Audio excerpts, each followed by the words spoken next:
안녕하세요. 아바다입니다. 지난 6월 10일 날 호접란이 연불병에 걸려서 모두 정리를 한 뒤에 하루 동안 건조시킨 뒤 뿌리 쪽에 수태로 덮어뒀습니다. 이 까만 부분은 더 이상 무르지 않게 불에 그을려서 소독한 곳입니다. 여름철이라 화분에 심으면 통기가 안 돼서 더 썩을 수가 있어서 넓은 플라스틱 상자에 눕혀두고 있습니다. 잎이 5장이었는데 지금 2장이 남았습니다. 남은 잎이 건강해 보입니다만 호접란 연부병은 이런 건강해 보이는 잎에 순식간에 옵니다. 병해를 입은 상태라 뿌리 쪽이 더 물러지지 않게 드러나게 해뒀습니다. 식재를 털어내고 하루를 건조시켜 통기가 잘 되게 넓은 상자에 눕혀둔 상태로 20일이 지났습니다. 다행히 더 이상 병이 진행되지 않고 새 뿌리가 나왔습니다.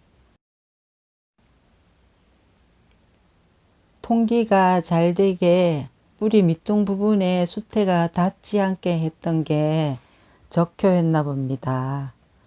다행히 더 이상 밑둥 부분이 썩지 않고 새 뿌리가 건강하게 나와 있습니다.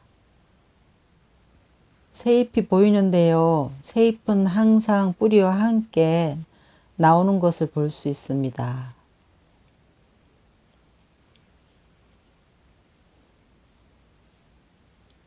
바람이 숭숭 잘 통하게 보이죠. 뿌리 밑둥 부분도 아주 많이 썩어 있는 상태입니다. 뿌리 나오게 하는 방법입니다.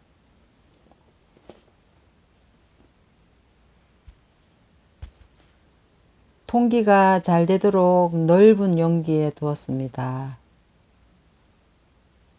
그리고 뿌리 쪽이 아래로 향하도록 그릇을 약간 기울였습니다. 이렇게 두면 물을 주었을 때 물이 뿌리 쪽으로 흘러가서 줄기가 썩는 것을 방지합니다. 통기가 잘 돼서 수분이 금방 증발이 됩니다. 그래서 물을 자주 공급을 해줘야 됩니다. 뿌리가 건강하지 않아서 잎 쪽으로도 수분을 공급해줘야 되는데요. 하루에 2~3번 잎에 스프레이를 해줍니다. 화분이 잎 쪽이 무거워서 자칫 흔들릴 수 있어서 돌을 넣어서 중심을 잡아줬습니다. 통기가 잘 되도록 뿌리에 수태를 살짝 덮어두는 상태입니다. 여름철에 무름병이 걸린 호접란은 화분 속에 뿌리를 넣어 심으면 통기가 잘 안 돼서 뿌리가 썩고 또 뿌리가 썩으면 줄기와 잎까지 영향이 가서 호접란을 버려야 할 상황까지 오는데 넓은 사각통에 눕혀서 키우니 잎이 더 이상 무르지 않고 새 뿌리가 나와서 20일 동안 제법 많이 자랐습니다.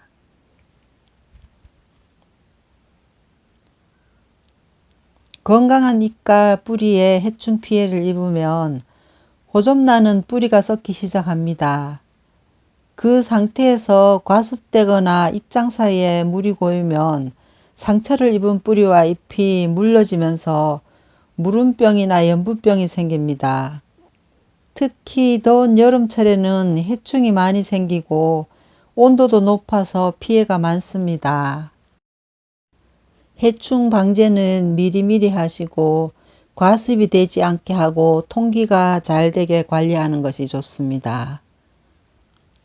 이상 아바다였습니다. 모든 분들 감사합니다.